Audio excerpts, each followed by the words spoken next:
listeners, to another beautiful episode of The Mindful Living, where each conversation is a doorway into growth, healing, and soul aligned living. I'm your host, Sana, and today in this episode, we are diving into a topic that feels, at least to me, nothing short of cosmic alchemy. Listeners, my guest Bree, she is an Akashic record reader, energy healer, and spiritual guide who helps clients unlock their soul's blueprint and co create their most abundant future. Her journey began with a miracle watching her grandfather defy stage 4 brain cancer through energy healing. Since then, she has studied with shamans, healers, and spiritual mentors to develop a powerful toolkit of modalities, which includes Akashic work, hypnotherapy, and sacred energy clearing. Well, we are talking about something very interesting: quantum manifestation, how to align your energy, tap into ancient wisdom, and manifest not just a better future, but your most soul aligned one. So, with that, let's begin this absolutely inspiring conversation. So, Bree, welcome to the show, and it is such an honor to have you with us today. Thank you so much. That was a beautiful introduction. Thank you. Of course, because the topic is beautiful itself, and your journey is really interesting. So before we talk about quantum manifestation, Bree, let's talk about your story because it's deeply moving and awe-inspiring at the same time. So how did that early experience shift your understanding of what's truly possible when it comes to healing and energy? Because sometimes science cannot explain things, sometimes medical science cannot explain things. So what exactly was going through your mind when you experienced that miracle? Yeah, going through this experience and especially being a young age, I think at the time I was 10 or 11 years old. But as you touched upon, I watched my grandfather be diagnosed with stage 4 brain cancer, told he had 6 months left to live. He tried 33 rounds of chemo and it didn't change the size of the tumor in any way, shape, or form. But watching him then go back to the Philippines to visit my great grandmother at the time, who brought shamans and healers to the house. They did energy healings on him for 7 hours of a day for 7 days straight. And, at this point, he was 57 years old and extremely sick. He couldn't change, or he was feeding out of a bag. He couldn't walk. He was basically lifeless at that point. But after the third day of energy healings, he was then able to eat real food again. He was also able to walk. After the seventh day, he was able to walk around the neighborhood and the perimeter of the house. And then 2 weeks later, he was able to drive once again. He went back to Canada and did his regular scans and checkups, and the tumor was gone. They didn't understand it. They didn't believe it. They couldn't advise to continue doing, whatever woo woo stuff you were doing in the Philippines. But they said, whatever you were doing, keep doing it. And so that really just shifted my perspective completely and opened my eyes to how powerful energy is and how powerful alternative healing can be. Wow. Wow. And Mhm. uh, from that moment, Bree, for you, did you immediately know you were meant to walk this path? Because you were so young, or did it unfold gradually, slowly over time for you? Yeah, not at all, to be honest. When that happened to for him, I won't say to him, when that happened for him, I was just in awe of what was possible and what other people could do. But throughout life, I learned different techniques from family members who were also in energy healing and intuitive work, but I mostly was just learning for me and to understand me and how to navigate my life. But as many did throughout the pandemic, I just really started to realize that I was in a life, living a life that was no longer in alignment for me, living in a city that I didn't love, in a relationship that did not serve me anymore, and in a job that just really didn't light me up every day.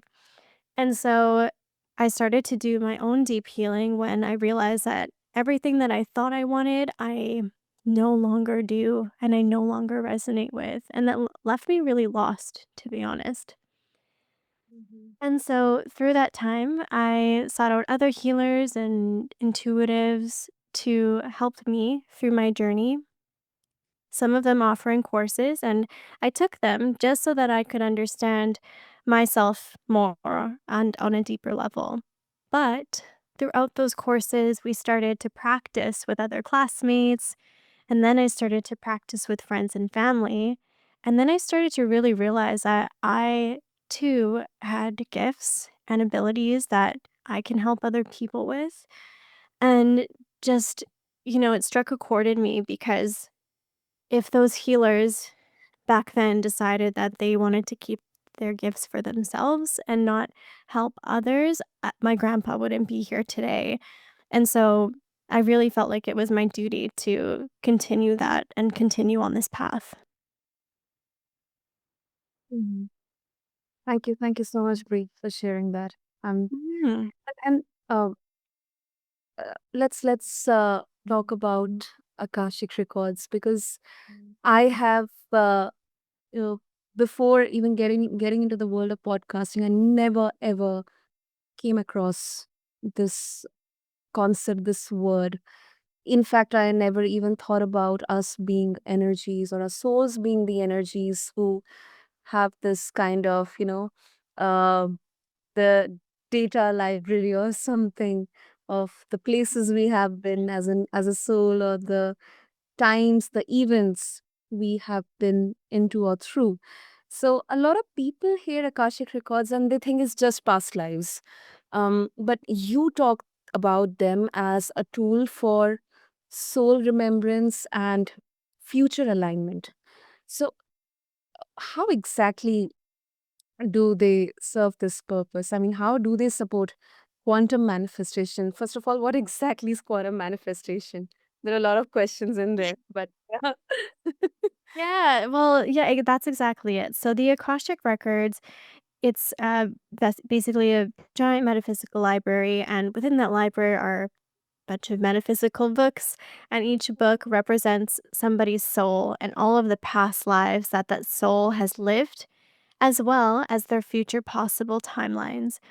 And so, what will usually happen in an Akashic record reading is that your guides, your spirit team, and loved ones who have passed, they'll come through and they'll speak to and show us a past life or many past lives that you've had, and how those past lives, whether it's the essences of who you were in the past life or the family or people that you had in those past lives, and how they are very similar to what's happening in your current life. So it may be a repeated pattern, it may be repeated soul families, which they always do end up repeating. Mhm. And so that helps us understand kind of where our soul has come from. But at the same time, they also show us future possible timelines. And so, what they'll often do is they'll show us the timeline that we're currently on and kind of what that looks like in the near future. But Mhm. then they'll also present us with other possible timelines, which are often other possible higher frequency timelines. And that just means those higher frequency timelines are versions of yourself when you're more alignment with your true purpose and in more alignment with your highest self. So I hope that Mm. makes sense. But when it comes to Oh. quantum manifestation, what happens sometimes is that people will be presented with their future possible timeline, but they're Mhm. in their current timeline. And then they're like, okay, well, I would love that life and that all sounds great, but how do I get there? Their guides will give them guidance and provide some kind of direction for how to get there within their Akashic record reading. But I also feel like after that, it also comes down to, yes, aligned action and taking the action and advice from your guides, but you also really do need that quantum manifestation or that quantum shifting of energy to align with that higher possible timeline. And what quantum manifestation really is aligning energetically with what you're trying to manifest, whether that be your future possible highest timeline or whatever you're trying to manifest. It really is about aligning energetically. Hmm. And um, if you can share any surprising or life changing that people tend to discover when they first access their records. For example, let's say if I'm into this, how exactly uh, it starts for me. I mean, do I need to revisit my uh, past, or do I need to get in a deep state of kind of meditative state? I mean, how does it work? Yeah, that's a great question. So, well, first of all of my sessions are remote. So it's not like, we need to be in person to do a reading. And that's because energy is energy and it just travels despite physical distance. Yeah. But for the client coming into a reading, they really don't have to do much except for just come in open minded and with an open heart, which means just, open to receiving the information that their guides are going to bring forth during that reading and just to stay open minded to receive whatever they have to share. So, yeah, you don't really have to come in and meditate or anything like that, but just come in with an open heart and open mind, and leave the rest to me and my channeling.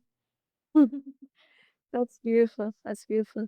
And as you mentioned about open-minded, right now with the whatever is happening around us, the fear of unknown, the fear of future, it kind of it is dictating our actions. Um, so, I mean, how exactly does it tie into this practice? Because if you're trying to create a soul aligned future for us, there will be everything. Not everything is going to be positive. There will be struggles. There will be hiccups. There will be roadblocks. So, how exactly? I mean, if you have been through this kind of responses from your clients, how do you navigate through that? How do you help them navigate through those situations? Yeah, that's a great question, just especially given everything happening in the world right now. And with things like the media and what you see in the general public, in my opinion, I feel like a lot of it is quite negative and fear based. But I will say to help navigate that for example, if someone comes for an Akashic reading and they hear everything about their future, but they don't believe that it's possible, um, that it's coming kind of with a closed mind. And I understand because they can't see what I see and they can't see the future. And no one truly can see what will happen with 100% certainty. But I will say that if you come in with an open mind and you remain having an open mind for what's possible for you in the future, it just keeps that door open for that help the universe align you with what you're trying to manifest or what the future looks like. And so when it comes to working through issues, I also feel like if you label it as an issue, then it has a certain frequency. But if you Mhm. label it as an obstacle, it has sort of a lighter and different frequency as well, right? So in life, you will always have obstacles, but you don't necessarily have to have, very difficult challenges all the time. Obstacles are things that can be worked around and worked through as long a and then as and it feels lighter as well if you believe that that future possible timeline or whatever you're trying to manifest is with Mhm. certainty going to happen for you, because then it makes those obstacles seem and feel smaller. Mm. I think it really helps in kind of setting the foundation of that journey for us. That yes, I mean, even if I label this as an obstacle, or if something definite, something bad, or something blocks me, I am still determined spiritually, soulfully into creating that, soul aligned journey for me. E So in that, exact Yeah, exactly, and, like, the best advice that I can give is that, say okay, let's just have an example, but, like, let's say I have a goal of becoming, um say I'm into real estate and I have the goal of becoming a millionaire real estate mogul, even though this is not related to what I currently do, let's say. But if that's in my future possible timeline, but I still have that resistance of, "Oh, I don't know if I can get there," or I don't think this is possible. Look at all the things that are happening in the world and all that junk. But yeah. if I hold the energy that I know that it is what it is, and I believe that that's going to happen no matter what obstacles come my way, and I hold that frequency of it's done, that's my future, it's coming faster than I think it's going to be, and I'm set that's going to happen for me in whatever way, shape, or form it looks like, but I know that that's going to happen for me. I don't necessarily need to know 100% the how of how I'm going to get there. And I Mhm. understand that the obstacles that I may encounter are just obstacles, but regardless of those obstacles, I'm still going to get there. And so, my best advice is to work on that inner work and try to hold that frequency of the belief of that is going to happen for you, because Mhm. then it helps with those obstacles that will come up along the way and those feelings of doubt that may pop in and out of your consciousness, and hopefully quiet those doubts and beliefs and fears along the way. Hmm. And why is it quantum? I mean, is it something that is working at a quantum level, or is it because it's energy related, if scientifically speaking? Exactly. So quantum really just speaks to the energetic frequency. And so those higher timelines that are presented to you, they resonate at a certain frequency. And say Yep. someone is coming in with a different frequency, which may feel a little bit lower. Mhm. It will be a little difficult for someone to jump from one lower frequency timeline to a higher frequency timeline if they don't tend to the energetic work that will help them increase their frequency in the quantum field to help them align with that higher timeline. And so that's why I have the belief that things like vision boards, um, don't really work, except for except for when it helps us see with clarity what we Mhm. want and what we're trying to manifest, but that's just the beginning, and so Mhm. we can see visually, yes, but it really is about energetically aligning with that higher timeline. So that can be done through energy work, so energy Mhm. healings, or through Mhm. hypnotherapy, so that we can rewire those pathways in your brain to help work through those belief systems, and again, increase that frequency to align with that higher timeline. Mhm. And then other practices like visualization of you actually visualizing what that future version of you looks like and is doing and how they feel and their emotions that they feel. That's how to shift your energy in the quantum field and help you align energetically with that manifestation. Hmm. It's basically, although we are carving out the map, uh, but the GPS alignment, I mean, it has to be in place because we don't know how the journey looks like, but we can definitely spiritually or soulfully guide ourselves, be our own guide to go through that journey. Um, so Yeah, I mean, yeah, it will take some time, but definitely this is practical and something really interesting in both ways. Yeah, exactly. And really it doesn't need to take a lot of time either. It just depends on like the energetic reprogramming that you're working on and the energetic work that you're doing because like someone can manifest from one end to another. But if Mm. they're not doing the energetic work, it might take them longer and the road might look a little bumpier. But on the other hand, if they are doing the energetic work, that road could be really quick and it could be the shortcut and it can be a lot smoother of a path to getting there. Hmm. Makes sense. Makes sense. Great. Great. So before we wrap up, if our listeners would like to um, explore about more about quantum manifestation, more about Akashic Records, and would like to seek your guidance, your help, connect with you, Bree, what's the best way to do that? Yeah, I would love to connect with you on social media. So I'm on Instagram and TikTok, and my handle is at Soul and Luna Healing. That's SOL and LUNA Healing. And then if you'd like to book a session or just read more about my services and my story, it's soulandlunahealing.com. Okay. I'll have all the links mentioned in the show notes for our listeners. And Bree, thank you so much for this lovely, really powerful conversation. I mean, I definitely, what I learn from here is that power doesn't come from striving, it comes from alignment. And of course, thanks for sharing your story. It's a proof that healing is not just about surviving, but about remembering who we are beneath all those noises.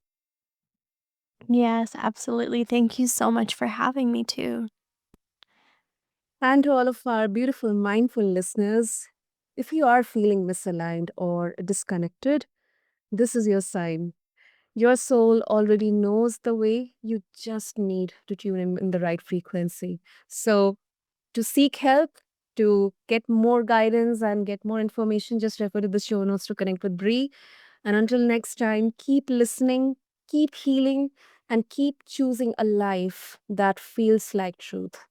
This is the Mindful Living with love from my heart to all of you.